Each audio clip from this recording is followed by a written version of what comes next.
Hello and welcome to another episode of the Student Loan Planner Podcast. Today we are going to talk about the future of student loans and how it all depends upon the Senate. So the House just passed their own version of student loan reform. They passed it in the Big Beautiful Bill Act. It's literally called that. So, it's kind of funny. Sometimes I get replies to our email newsletter and some people were like, you jerk, why are you using the, Trump administration's language? Well, first of all, I try to keep it, as down the middle as I can, just observing what's going on with student loans, but also it's literally called that. So it's literally called the Big Beautiful Bill Act. And, so what does it do? What has the House already passed? So basically, I've talked about it a little bit on this podcast already. It would turn everything about student loans for existing borrowers into two plans. One is the Old IBR plan, which is 15% of income for 25 years. The other is 10% of income for 30 years, called the RAP plan, Repayment Assistance Plan. Now, it is not that simple. Technically, the RAP plan, the RAP plan, not the good kind of rap, just the student loan kind of rap, right? LOL. So the RAP plan is 1 to 10% of income, actually, and it's 1 to 10% of AGI without this discretionary income definition. You just get $50 a month per kid, and that's it. So the discretionary income definition, in some ways, for IBR, for some people, that could actually be better with the IBR plan, depending on how large your family size is, and depending on how many years left you have till forgiveness. It depends on a lot of things, frankly. So we've got the RAP plan that you could choose from, or the Old IBR plan. That is what the House GOP has passed. No, it's not law yet. The Senate gets to weigh in, right? And the House GOP does a lot of things in this bill, not just about loan repayment. They would cap borrowing at just $150,000 for professional school. So graduate school be capped at $100,000. This is going to result in half of all graduate programs in the country closing or more if it were to pass. I cannot stress how serious this is. $150K is lower than the loan limits of the 2000s, like early 2000s, for at least for professional school. So if you take the government out of graduate school into that extreme of a way, a couple things will happen. The only time that, middle tier and above schools will get private financing is either if you're going to the top ranked school or if you have the very best cosigner parents in the credit wise in the world, or if there's not a recession going on. If there's a recession going on, you're not getting financing for a lot of graduate programs, period. So, $150K loan limits, think about the cheapest dental school in the country. As far as I'm aware, I think it's still East Carolina, but I might be wrong on that. But, that program, if you borrow, $25K a year times 4, you need living expenses, $20K at least a year times 4. So 80 plus 100, you're already over the limit. And I think the cost for East Carolina dental school is much higher than that. I'm just riffing on the top of my head. So, dental school, vet school, medical school, anybody who's not already enrolled while this podcast, that literally like when I recorded this podcast, if you're not enrolled in that program already, you would be stuck with a $150K borrowing limit if this bill were to pass, which means only, kids from middle income and upper middle income families really could go to graduate school, really. I mean, that's calling a spade because it is. And it also eliminates PSLF effectively for all physicians that are not already enrolled in medical school while I'm recording this, right? So that's really concerning. I mean, it's really concerning. So if you think about just the future of loans in general, at least they do preserve some things like Old IBR and, the PSLF for people that are already in it. So it's obviously a pretty big deal. It's a really shocking, very big deal. So anyways, thinking about what will happen now in the Senate, swing votes. Who are the swing votes? How will they vote? What will they want in this bill? So first of all, the majority leader, Senator Thune, has already said that the Senate's going to come out with its own version. Now that's on the whole bill overall. It doesn't necessarily mean about the pieces. And primarily the senators are concerned about Medicaid cuts and they're concerned about deficits. Those are the two, areas that people have voiced the loudest concerns on. So we're going to see probably big changes on those two things, but they're kind of talking out of both sides of their mouth. The Senate is, at least right now. And the reason for that is, how can you simultaneously be concerned that you're cutting too much to Medicaid while also talking about how the deficit spending is too big in the bill? Now, I guess technically You could probably hold that position if your view is that the tax cuts should be less so that there's lower deficit. So in other words, you have higher tax rates and then you cut Medicaid a little bit less, but maybe you really rein in the tax cuts or something. It's really hard to say, right? Because it seems sort of like everybody wants everything, but you can't have everything in this kind of a bill. So what factions are going to win? That's the big question.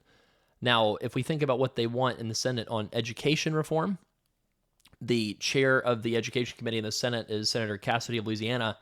He has said very similar things to what the House is saying on student loans. So he's talking about wanting loan limits, simplifying income-based repayment, talking about how they need to rein in, the federal government's role in the student loan markets. So, in a lot of ways, that kind of sounds like what the House is asking for. And remember that their primary problem with this is, it's really the, Medicaid cuts in the deficit part of things, not something else. Now, one big X factor on the Senate taking up this bill is if the courts somehow strike down the SAVE plan independently of the Senate, then the Senate and the House are in real trouble with this bill in terms of the impacts on student loans, because they are counting $300 billion in repealing the SAVE plan, and they're counting that as part of their savings to pay for the huge tax cuts they're doing. So if a court comes around and says, hey, SAVE is illegal, and the courts come out and say this first, I'm not so sure that the CBO would allow them to count those $300 billion of savings in the bill, and they might have to do something very different to be able to pay for it. And that could significantly impact the bill and cause potentially a rewrite with the student loan section if the SAVE plan does get struck down in the courts before they're able to pass the bill. Now, if they're able to rush it through faster than the courts, then we might be able to see they would probably stick with some similar version to the House, what they've proposed. So, who are the swing votes in the Senate? So you have Murkowski and Collins. So Murkowski's a senator from Alaska. Collins is in Maine. They tend to vote against most of the things they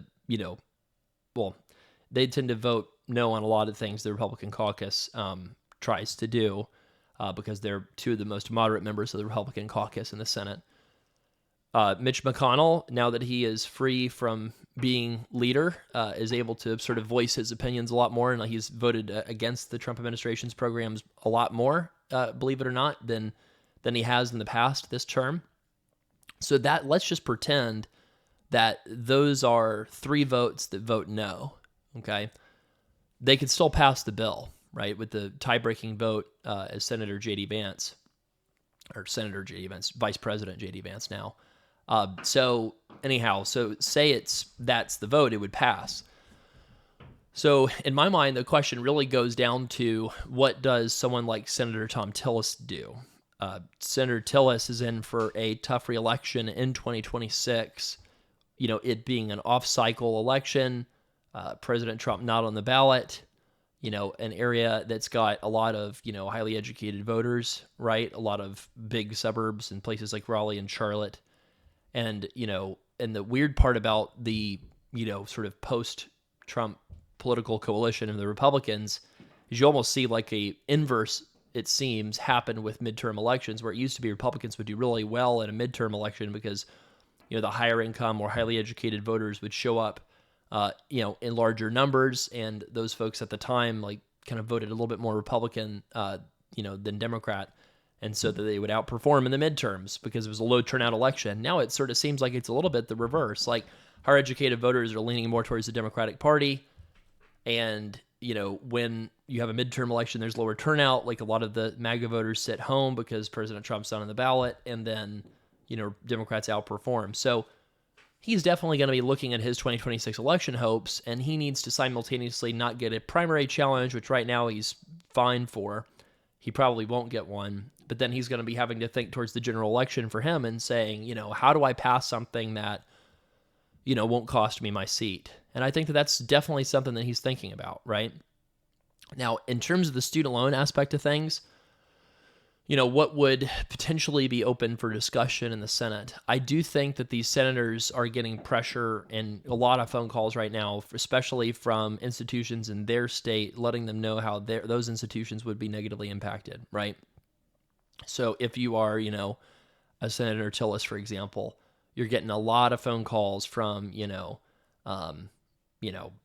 UNC, Duke, I think High Point, Elon, right? All these like different universities that would have to drastically lay people off if they capped loan limits at $150K and $100K for graduate students. I guarantee you that all of those schools are calling his office a lot right now. And if you live in North Carolina, feel free to contact his office because he's the one that's going to be one of the swing voters in all of this. I think that they can make this bill far less damaging in terms of economic mobility if they simply said, let's have $300K loan limits and $200K for graduate school if you took out a Pell Grant in undergrad.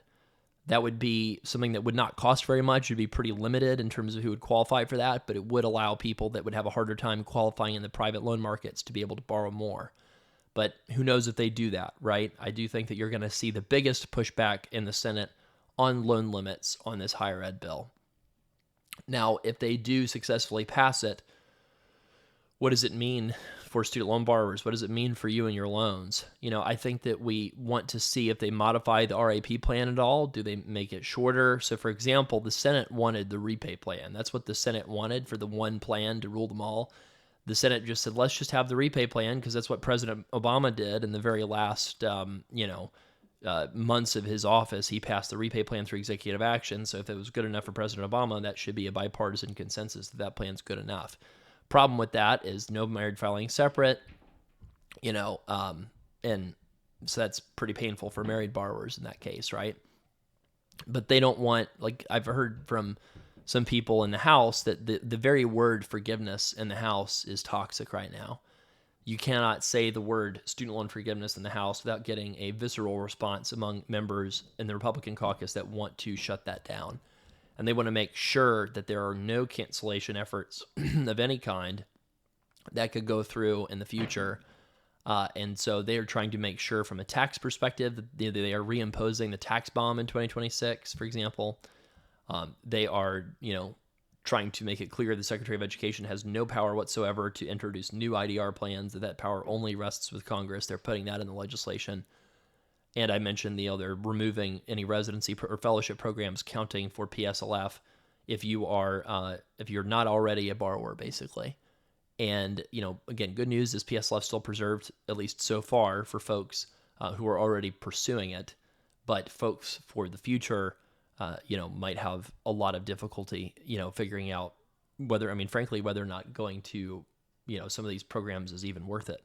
Because if you're paying full freight, I think what's going to happen is some of the schools are going to pretend like this bill, if it passes, which I think it's like a 60-70% chance that it passes, some of the schools are going to pretend that nothing ever happened. Some of the schools are just going to pretend that this bill didn't even, pass, and they're just going to keep the prices where they're at, or maybe lower them a little bit and just see what happens. But the problem is they have to get the financing to get the people into the classes, right? The money is due at the start of the semester. So that will be a fascinating test to see what happens. And, the schools also have this weird incentive to finish out so for example, somebody who's already in dental school right now, they could ride out the rest of their 3 years borrowing Grad Plus loans to the max. So you're going to have this real weird situation, honestly, where I could see, the tuition charged based off the year you entered the program could be radically different. I mean, it's just going to be absolutely nuts in terms of higher education strategy, in terms of what they are going to have to charge their students and how they're going to do it. So, nobody in the entire country, I don't think, is going to be willing to pay NYU dental school $100,000 for 1 year of dental school without IDR as a fallback option. So, what happens to that kind of a program that's, has hundreds of people attend in a class? Do they just limit it to 100 because they've got 100 people that they can find that are willing to pay that? Or do they, cut their tuition by 70% or 50% or something? I mean, it's just going to be really crazy to see what happens with the graduate education market if this happens. Because, again, same thing with like pharmacy school.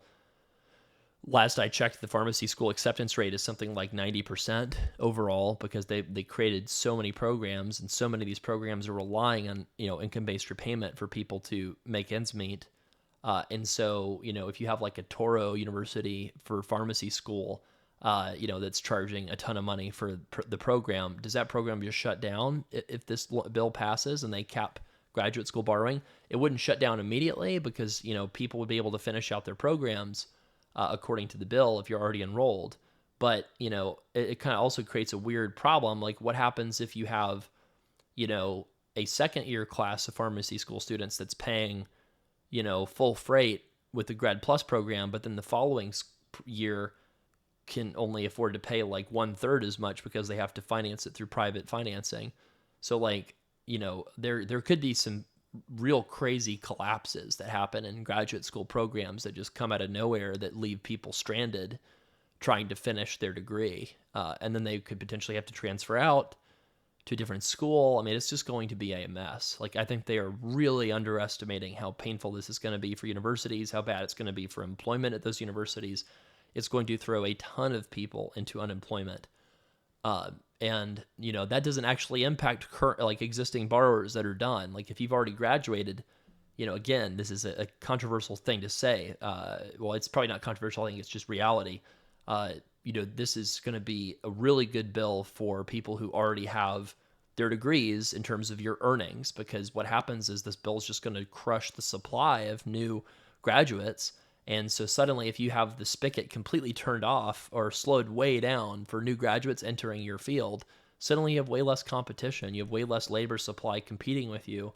Employers will have a lot harder time finding qualified people with your degree, and they will have to pay them more when they find them.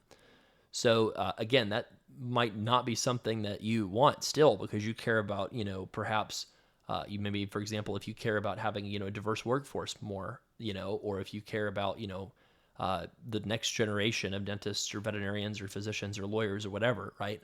You might think, well, that's, even if I make more money because there's fewer people graduating, that's still not something that I support. Or maybe you do support it. It's just really interesting to think about all the unintended consequences of this, right? That's what always happens with student loans, is there's always these great intentions for anybody that passes anything with student loans. And then you pass it, and then you find out there's all these massive unintended and sometimes unwanted consequences as a result. So we have just got to wait and see. I do believe we'll see something by July on the Senate and what they're going to do with higher ed and their version of the bill. And it'll be really interesting to see, do they propose their own version of student loan forgiveness or, student loan reform in their own version of the bill? Or do they just, defer to the House and go with what the House has proposed?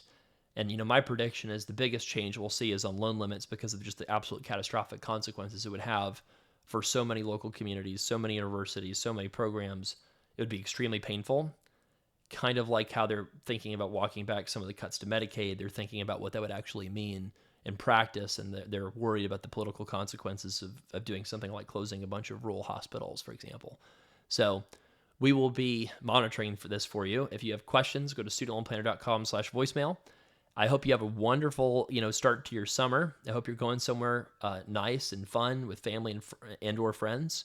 And if you need a refresh on your plan because of this chaos going on, we'd love to give you one. To my knowledge, we're the only place out there that's already built a detailed calculator of the RAP plan. And we're the only place that I'm aware of that's already in depth following all of the potential outcomes that could happen based off of all the different reform proposals that are out there. We can walk you through plan A, plan B, plan C, etc. And, the good news is there's always ways to save money. The only question is how many paths do we have, right? So if you have any questions, reach out to us via the voicemail link if you want, or by just getting a custom plan if that's what you need. Or reach out to your planner at SLP Wealth if you're a client over there. Hope you have a wonderful rest of your week. Thank you for listening to the Student Loan Planner Podcast. Are you on the free Student Loan Planner email list? If yes, you could upgrade your experience and discover student loan loopholes so good they might get repealed if I talk about them publicly. Find out my very best thought leadership that I really just can't be super open about anymore, unfortunately. If you want to get our very best tips, not just the ones that I can share for free, then go to studentloanplanner.com/insider to get a special discount for your year membership. That's studentloanplanner.com/insider and get our very best dozens of bonus content and tips that's going to save you money and get you out of student debt faster. And if you're already an SLP Insider, please reply back to those emails and let me know how I can make it even more valuable.